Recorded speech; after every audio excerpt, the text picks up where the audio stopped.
Greetings, everybody. I'm here at the Free Thought Project, and this article came out May 13th, 2018, just a couple days ago.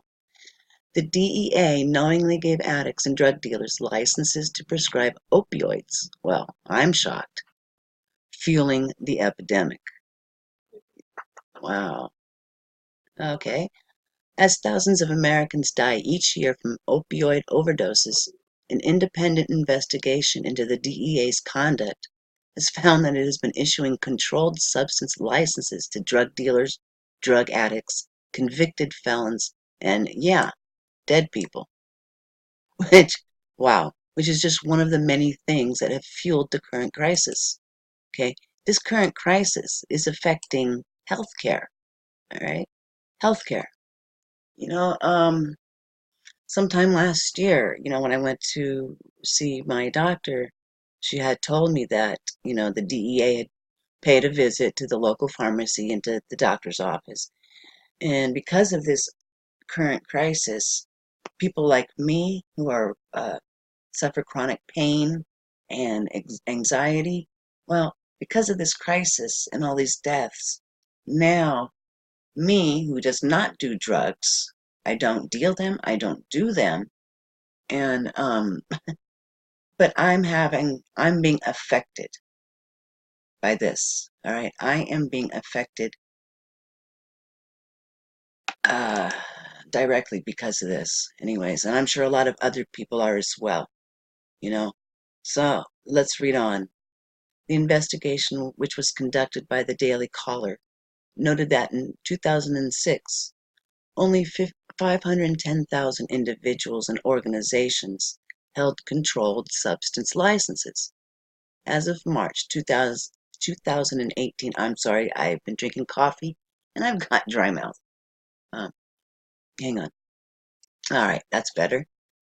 Okay, so one dentist, for example, admitted to helping an outlaw motorcycle gang manufacture methamphetamine in the early 2000s, which resulted in 2 years of jail time.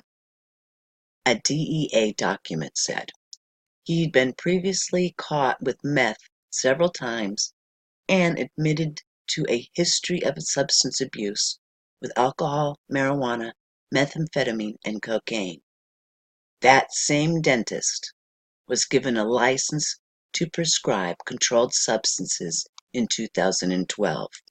Another doctor was also given a license in 2009, even though he had previously had a run-in with the DEA when he was caught distributing cocaine.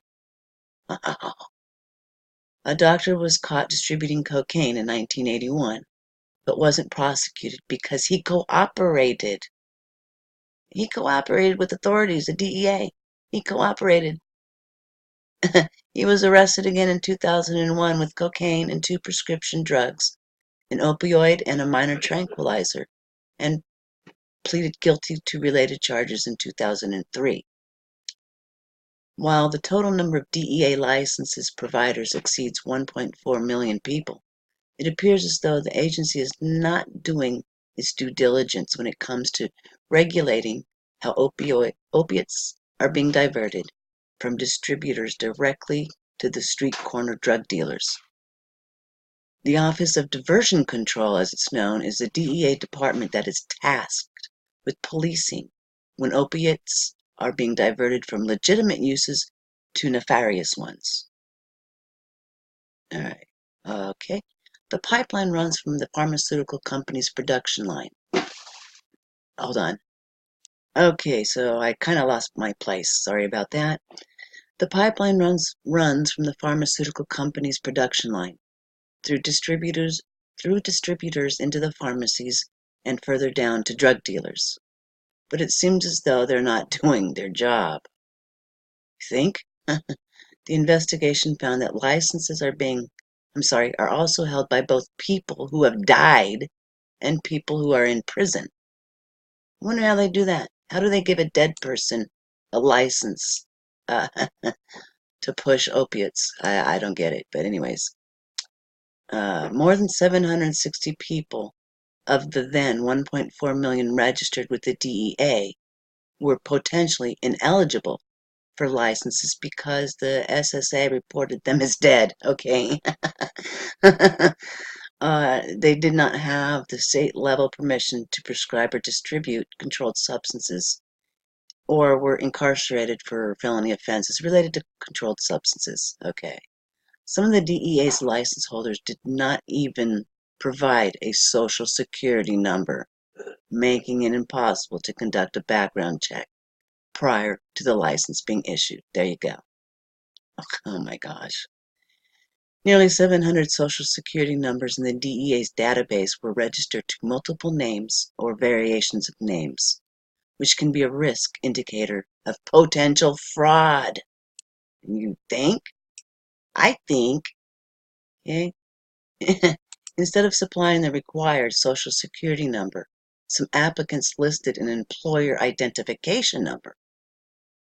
Another nearly 42,000 entries in the DEA's database listed an employer identification number rather than a social security number, the GAO found, which makes it more difficult to conduct background checks and prevent fraudulent identities. Here we go.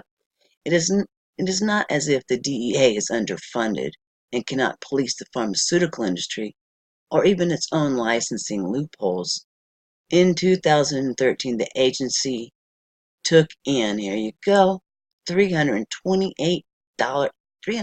million in licensing fees. There's more than enough money to hire agents and investigators to oversee the distribution and diversion crimes being committed. But according to last year's former DEA Office of Diversion Control executives, who blew the whistle is an explosive report, little to nothing is being done. As the whistleblowers allege, Big Pharma is writing policy for the DEA to protect its distribution network. Not only has Big Pharma placed its lawyers within the agency, but former DEA agents now work for Big Pharma in an incestuous pool that is controlling the opiate supply chain. Joe Ranazzisi, former head of the Office of Diversion Control of the DEA, uncovered how one West Virginia town of 3,000 people had been shipped 21 million opioid pills, but was stymied into not being able to do anything about it. This is an industry that's out of control. Out of control. What they want to do is do what they want to do and not worry about what the law is. I like that. What they want to do is do what they want to do and not worry about what the law is. Wow. And if they don't follow the law in the drug supply, people die. That's just it. People die. This is an industry that allowed millions and millions of drugs to go into bad pharmacies and doctors' offices that distributed them out to people who had no legitimate need for those drugs.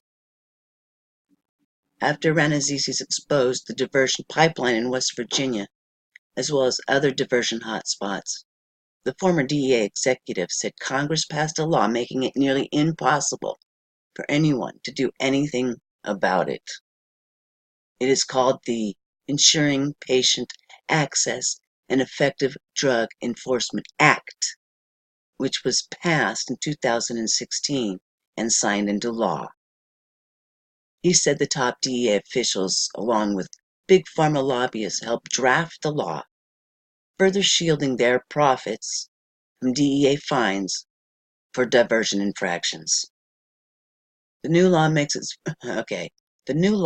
it virtually impossible for the DEA to freeze suspicious narcotics shipments from the company.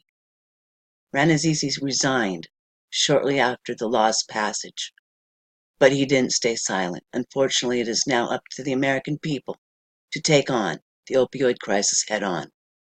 The will of the people must be changed in order for Big Pharma's death grip over the population to be released. The only hope, it seems, for people to end their addiction to opiates lies, ironically, in another substance the DEA has classified as more harmful than opiates, marijuana. Okay? Did you get that? The only hope for people to end their addictions is marijuana. All right. So on that note, a little more crap going on out there. So that's about all I have to say, and I appreciate all of you and hope you guys all have a wonderful day, and thanks for watching. Bye-bye.